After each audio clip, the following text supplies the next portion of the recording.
जैसे कि हम सभी जानते हैं, Tata institute of social sciences ने अपना पीजी एंट्रेंस एग्जाम टिसनेट बंद कर दिया है। एज ऑफ 2024 अगर आपको एडमिशन चाहिए इनके पीजी प्रोग्राम्स में तो आपको क्लियर करना होता है CUET पीजी। तो अगर आप भी कंफ्यूज्ड हो इस एग्जाम को लेके, इसका पैटर्न, सिलेबस, प्रिपेयर कैसे करते हैं, सेक्शंस क्या होते हैं, ये वीडियो आपके लिए है, क्योंकि आज हम बात करने वाले हैं Tata institute of social sciences के एडमिशन प्रोसेस 2024 के बारे में। हाय एवरीवन, मेरा नाम है सिमरन और आप देख रहे हो MBA फंडास बाय सनस्टोन। मेरे पास है मैनेजमेंट टीचिंग एक्सपीरियंस और उसी के बेसिस पे मैं आपको गाइड करती हूँ। अगर आपको वीडियो अच्छी लगती है तो please share it with your friends and subscribe to our channel. Let's get started.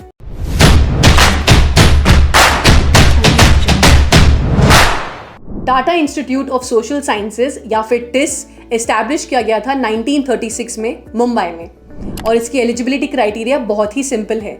आपके पास एक ग्रेजुएट डिग्री होना बहुत ही मैंडेटरी है इन एनी स्ट्रीम, या फिर आप अपने फाइनल ईयर में हो आप तब भी अप्लाई कर सकते हो। चलो क्विकली इंपॉर्टेंट इन्फॉर्मेशन देख लेते हैं। CUET PG के फॉर्म्स आउट हो चुके हैं और एग्जाम कंडक्ट करवाया जाएगा 11 मार्च टू 28 मार्च के बिटवीन। अगर आपको एडमिशन चाहिए टिस में तो आपको क्लियर करना होगा CUET PG। अगर मैं टिस की बात करूं तो टिस आपको MBA ऑफर नहीं करता बट 50 PG प्रोग्राम्स ऑफर करता है, और इनके पॉपुलर कोर्सेज हैं HR program, ODCL program, analytics and hospital administration. अब हम पेपर कोड्स देख लेते हैं। अगर आप टिस HRM, टिस ODCL या फिर टिस एनालिटिक्स दे रहे हो, आपका CUET का पेपर कोड होगा COQ P12। एंड अगर आप मास्टर ऑफ हॉस्पिटल एडमिनिस्ट्रेशन या फिर master of arts in social work public health दे रहे हो तो आपका CUET पेपर कोड होगा COQ P11। हम फोकस करेंगे HRM पे, ODCL और एनालिटिक्स प्रोग्राम पर, क्योंकि बहुत सारे स्टूडेंट्स यही प्रोग्राम्स ऑप्ट करते हैं। पेपर का पैटर्न और सिलेबस देख लेते हैं। टिस, HRM, ODCL और एनालिटिक्स का एडमिशन कैसे होगा। 75 क्वेश्चंस होते हैं पेपर में और सब्जेक्ट स्पेसिफिक नॉलेज होना बहुत ही मैंडेटरी है। क्वेश्चंस सारे कंपलसरी हैं। पेपर इनका हिंदी इंग्लिश दोनों में होता है। सिलेबस की बात करूं तो सिलेबस डिवाइड होता है 4 सेक्शंस में, क्योंकि जनरल नॉलेज अब एक सेक्शन नहीं रहा। फर्स्ट सेक्शन है इंग्लिश कॉम्प्रीहेंशन, सेकंड मैथ्स या quantitative ability, third logical reasoning and fourth data interpretation. Negative marking होती है, सो बी केयरफुल। 0.25 मार्क्स आपके डिडक्ट हो जाते हैं अगर आप गलत जवाब देते हो। अगर मैं सिलेक्शन प्रोसेस की बात करूं तो ये डिवाइड होता है 2 स्टेजेस में। फर्स्ट स्टेज में आपको क्लियर करना होता है CUET PG। ये देता है आपको 75% वेटेज आपके टिस एडमिशन में।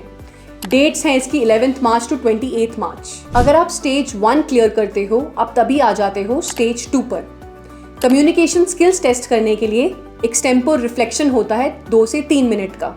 एक पर्सनल इंटरव्यू राउंड होता है फॉर ऑल PG प्रोग्राम्स, और HRM के लिए ग्रुप डिस्कशन राउंड भी होता है। ये स्टेज देती है आपको 25%, सो 75% CUET PG एंड 25% आपके personal interview, group discussion and communication skills. So इस एग्जाम में क्या क्या चेंज हुआ है। नंबर 1 नेगेटिव मार्किंग है 0.25 मार्क्स की। नंबर 2 GK सेक्शन नहीं है। नंबर 3 आपको फोकस करना होगा क्वांट एंड लॉजिकल रीजनिंग पे, बिकॉज बहुत सारे क्वेश्चंस इन्हीं सेक्शन से आते हैं। Number 4 up to last year 50% weightage होती थी टिसनेट की, but as of this year and forward 75% weightage मिल गई है CUET PG को। अब इस एग्जाम के लिए प्रिपेयर कैसे करें। जैसे कि आप जानते हो जनरल नॉलेज का सेक्शन अब नहीं है, बट तब भी 4 सेक्शंस तो हैं, जैसे कि English comprehension, maths, quantitative ability, logical reasoning and data interpretation. तो कैसे पढ़ें। हर एक सेक्शन का सिलेबस है और आपको सिलेबस पर ही फोकस करना है। ज़्यादा इन डिटेल जाने की ज़रूरत नहीं है, क्योंकि क्वेश्चंस इजी टू मॉडरेट ही होंगे।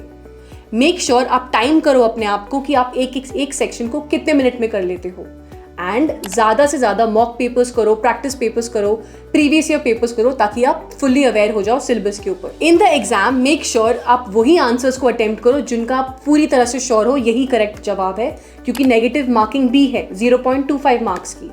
एंड एम करो कि स्पीड और एक्यूरेसी के बिटवीन एक बैलेंस बना के चलो, तभी आपका क्रैक होगा CUET PG। That's it guys, हमारी वीडियो खत्म हो चुकी है। कोई भी डाउट्स, क्वेश्चंस हो तो please leave us a comment, and thank you so much for watching.